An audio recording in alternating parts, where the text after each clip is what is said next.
الله الرحمن الرحيم الحمد لله رب العالمين بارئ الخلائق أجمعين ثم الصلاة والسلام على رسوله الكريم أبي القاسم محمد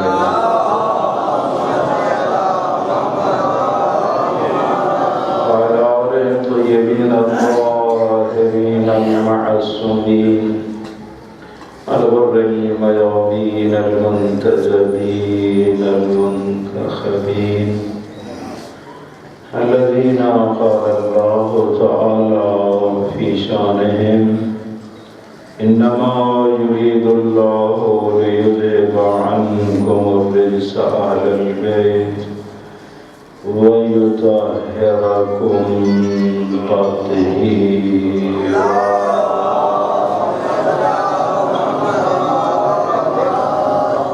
ورحمة الله على أعرابهم وأصحابهم منتخبين ولعنة الله على أعدائهم أجمعين.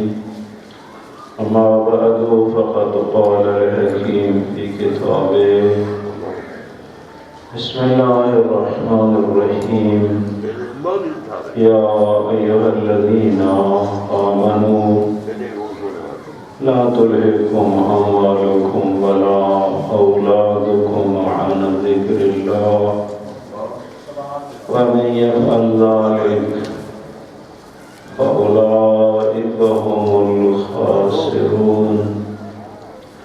فأنفقوا مما رزقناكم من قبل أن يأتي أحدكم الموت فيقول رب لولا أخرتني إلى أجل قريب فأصدق وأكن من الصالحين ولن يؤخر الله نفسا إذا جاء أجلها والله خبير بما تعملون.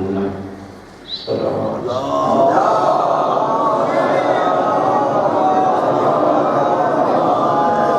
سب سے پہلے التماس دعا ہے، دعا کریں یا بندے عالم علی اقدس خان کو صحت و سلامتی عطا فرمائے، اور ایک مزید مومنہ مریضہ ہیں، خدا بندے عالم اسے صحت و سلامتی عطا فرمائے، اور حاج کفایت حسین کو اللہ کی ذات بتصدق معصومین علیہ السلام صحت کاملہ و عاجلہ نصیب فرمائے.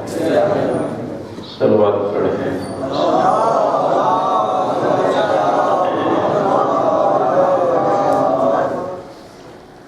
سمعین گرامی قدر، میں نے 28ویں پارے کی سورہ منافقون کی آخری 3 آیات آپ کے سامنے تلاوت کی ہیں، جن میں اللہ کی ذات مومنوں کو ایک بہت بڑے خطرے سے خبردار فرمائی.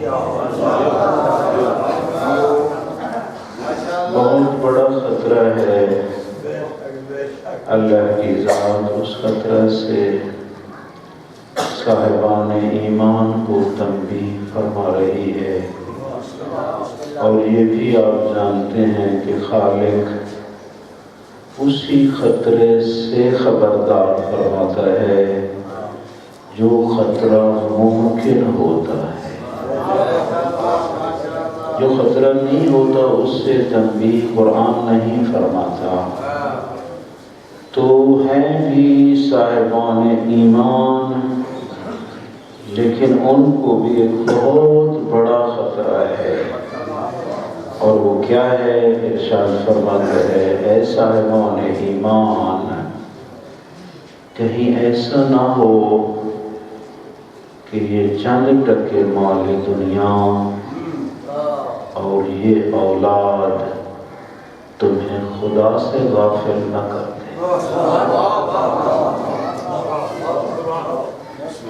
یہ مال دنیا اور اولادیں کہیں تمہیں خدا نہ بھلا دے، یاد خدا سے کہیں غافل نہ ہو جاؤ، اور اگر ایسا تم نے کر لیا کہ مال اور اولاد کی خاطر اللہ کی یاد سے بھی غافل ہو گئے، تو پھر اتنا بڑا خسارہ ہے جو کبھی پورا ہونے والا نہیں ہے۔ میرے بھائیوں بحمداللہ اس معاشرے میں میری طرح زندگی گزار رہے ہیں، کتنے ایسے لوگ ہیں کہ جن کا اس مال دنیا نے بیڑا غرق کر دیا، تباہی کے دہانے پہ پہنچا دیا۔ اس مال دنیا نے چند ٹکے دنیا آ جاتی ہے، انسانیت کو بھی ہاتھ سے دے بیٹھتا ہے، قبیلہ بھی بھول جاتا ہے، رشتہ دار بھی بھول جاتے ہیں، خصوصاً اگر غریب و مسکین رشتہ دار ہیں ان پہ تو تک ہی نہیں پڑتی، ہمارا تو تعلق ہی ان سے کوئی نہیں۔ سید الانبیاء علیہ التحیۃ والثناء کے حیات طیبہ ظاہریہ کے دور میں آپ جانتے ہیں کہ سید الانبیاء کا جو ممبر ہوتا تھا وہ حضرت ممبر کے ساتھ بہت کم ٹیک لگا کے گفتگو فرماتے تھے، عموماً زمین پہ زہرا کا بابا بیٹھ جاتا تھا اور سارے صحابہ کرام بھی ساتھ بیٹھ جاتے تھے۔ حضرت تشریف فرما ہے، صحابہ کرام بیٹھے ہیں، ایک علاقے کے خان صاحب بھی بیٹھے ہیں، ایک نابینا اور مسکین صحابی سید الانبیاء کی خدمت میں آ کے بیٹھنے لگا۔ اس خان صاحب نے اپنے دامن کو سمیٹا، قرآن کا خلوق عظیم کا مالک زہرا کا بابا، فرمایا تو نے یہ حرکت کیوں کی ہے؟ کیا تیرا مال اس کی طرف جا رہا تھا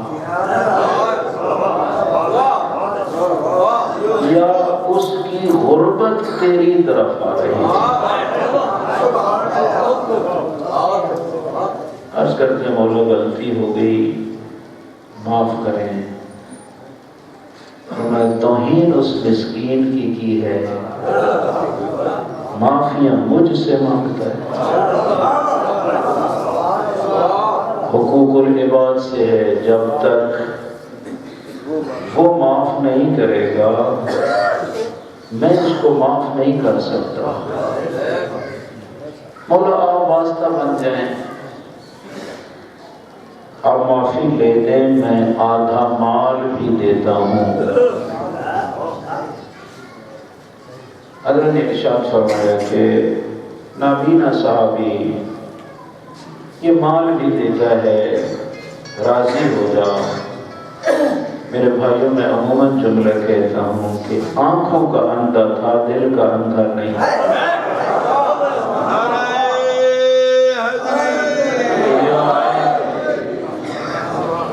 دل روشن تھا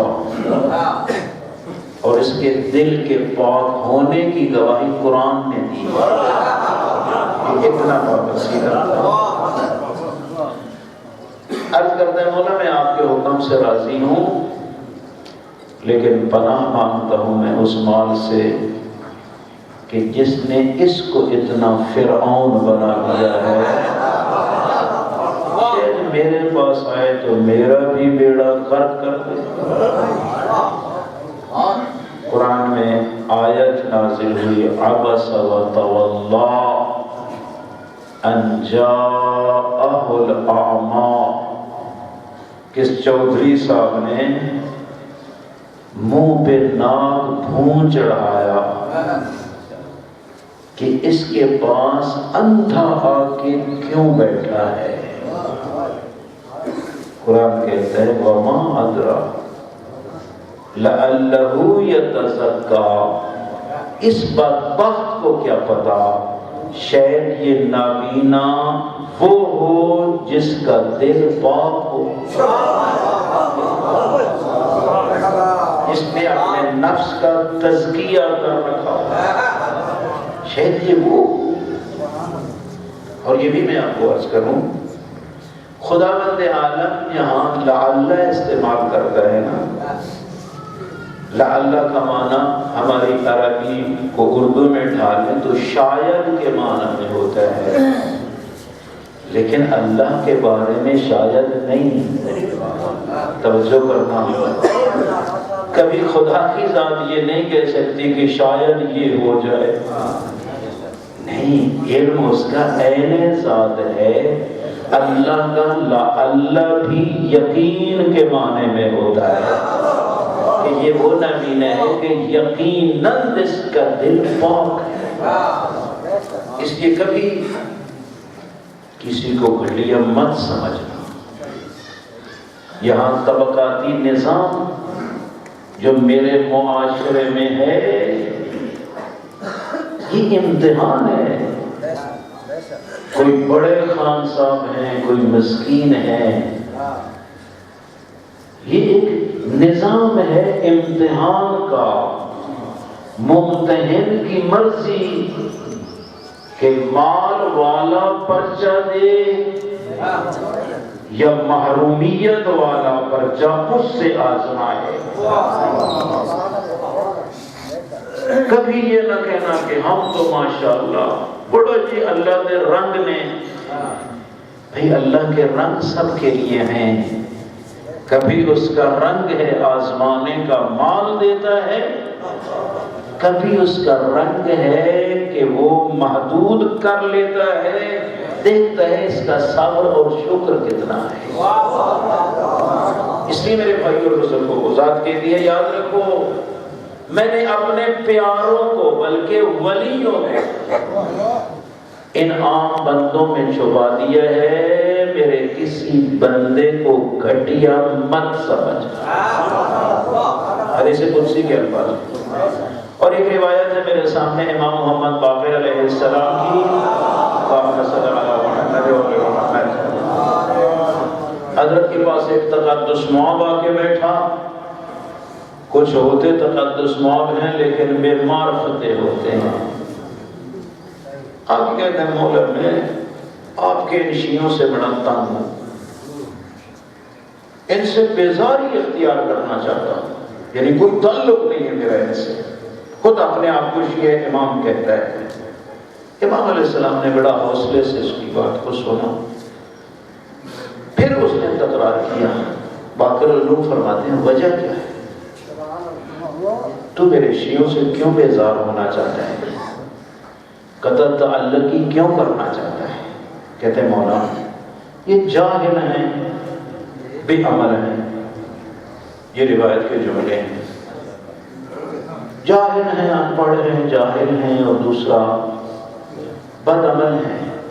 حضرت نے فرمایا بس تیری بیزاری کی وجہ یہ ہو گئی نا کہ تیرے خیال کے مطابق ان میں علم بھی کم ہے اور ان کا عمل بھی تیرے عمل سے کم ہے۔ اگر تو اس وجہ سے ان سے بیزار ہونا چاہتا ہے تو پھر ہم آل محمد تجھ جیسوں سے نہ بیزار ہو جائیں۔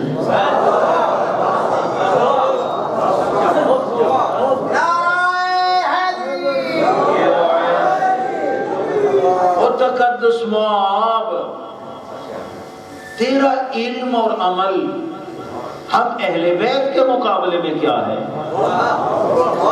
اگر میرٹ یہی بنا لیا جائے کہ دوسرے بندے میں علم کم ہے، عمل کم ہے، بس میں بیزار، تو نتیجہ یہ نکلے گا پھر معصوم تیرے ساتھ کیوں تعلق قائم کریں؟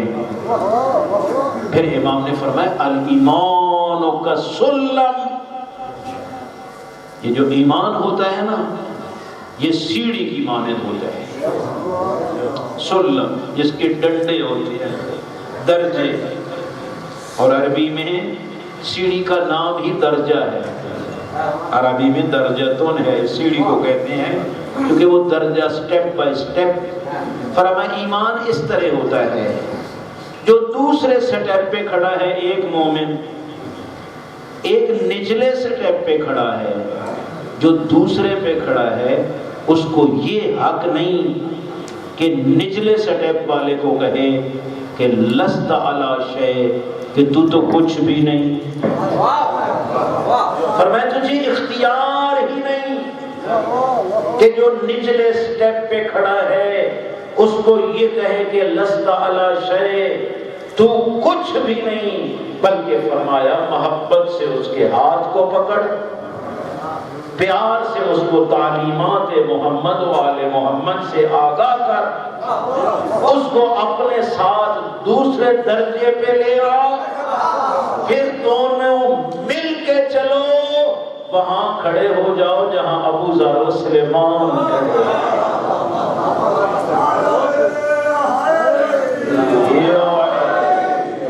تیری اور میری یہ تکلیف ہے کہ اگر خدا بند عالم نے کسی حوالے سے اپنی خالص توجہ کے صدقے علم اور عمل جیسی نعمت عطا کی ہے تو اس کا یہ معنی نہیں کہ جس بیچارے میں یہ نہیں میں ان سے نفرت کروں، گناہ سے نفرت کر، گناہگار سے نہ کر، اس کے قریب جا، اس کو بتا کہ جو آل محمد کا شیعہ ہوتا ہے وہ بے نماز نہیں ہوتا، وہ دیوس نہیں ہوتا، وہ کم تولنے والا نہیں ہوتا، وہ بے زکاتہ اور بے خمسہ نہیں ہوتا۔ پیار اور محبت یہ تکلیف ہے، نہ یہ کہ اس کو اپنے سے گھٹیا سمجھ کے دور پھینکنا، نہیں، اس کی اجازت نہیں۔ ہو سکتا ہے تیری نفرت کی وجہ سے کل وہ دین سے ہی نفرت کر جائے۔ وہ روایت آپ کے سامنے نہیں ہے، حضرت کی وصیتوں میں ہے کہ یا علی، ایک گمراہ کو راہ راست پہ لانا دنیا وما فیہا سے بہتر ہے۔ جو کچھ دنیا میں ہے سب کچھ حاجی صاحب کے ہاتھ میں ہو، راہ خدا میں لٹا دیں، اس کا ثواب ایک طرف، ایک گمراہ کو سیدھا راستہ دکھا دیں، اس کا ثواب زیادہ ہے۔ اگر گمراہ کو راستہ دکھانا دنیا و ما فیہا سے بہتر ہے تو کسی راہ راست والے کو گمراہ کرنا اس کا گناہ بھی اتنا زیادہ ہے میرے بھائیوں اور بزرگوں جو ناقابل تلافی۔ اس کی خصوصی توجہ، چند لمحات ہیں زندگی کے، اس کے پاس مال ہے، اس کے پاس نہیں ہے، میں ان چکروں میں کیوں جاؤں، بلکہ جن معصوم کو میں امام مانتا ہوں وہ تو نہ ہونے کو بھی نعمت خدا سمجھتے۔ صحیفہ سجا دیا، پڑھو، یقین کرو صحیفہ سجا دیا، پڑھیں گے تو پتہ چلے گا نگاہ معصوم میں مقام توحید کیا ہے۔ معصوم امام علی زین العابدین علیہ السلام، صلوات پڑھیں حضرت کی رات پہ۔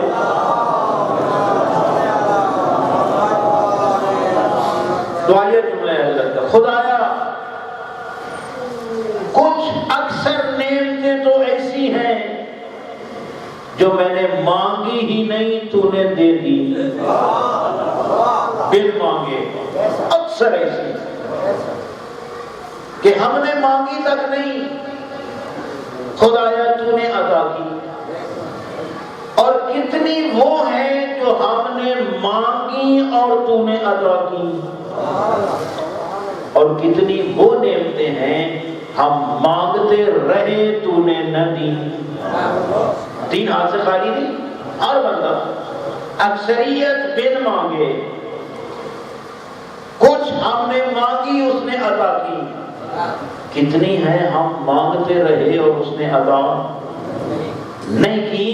معصوم فرماتے ہیں خدایا جو تم نے بن مانگے دیں ان کا شکریہ بھی واجب، کیونکہ نعمت کا شکرانہ واجب ہے، اور جانتے ہو شکرانہ فقط شکران للہ پڑھنے سے نہیں ہوتا، نعمت کا شکرانہ یہ ہوتا ہے کہ جہاں خالق نعمت نے حکم دیا ہے اس نعمت کو وہاں خرچ کیا جائے۔